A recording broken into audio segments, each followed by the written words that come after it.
Saudara, vaksinasi booster atau tahap ketiga di Kota Banda Aceh terus berjalan. Meningkatnya minat lansia untuk vaksinasi tidak terlepas dari dukungan pihak keluarga.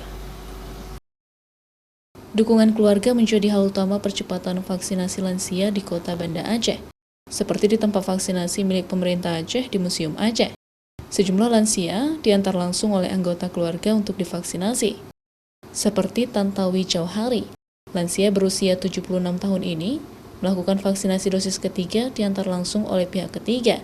Meskipun selama pandemi COVID, ia belum pernah positif COVID-19 sama sekali. Vaksinasi ia lakukan untuk mencegah hal tersebut terjadi, serta untuk dapat memperkuat imun tubuh.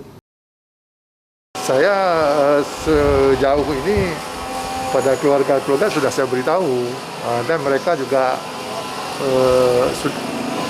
yakin bahwa vaksin itu penting. Pemerintah Aceh terus mengejar capaian vaksinasi baik di Kota Banda Aceh maupun sejumlah daerah lainnya di Aceh, di mana sejumlah daerah di Aceh capaian vaksinasinya masih di bawah 60%, sehingga belum dapat dilakukan vaksinasi tahap ketiga serta vaksinasi untuk anak-anak. Syahril, Kompas TV, Banda Aceh.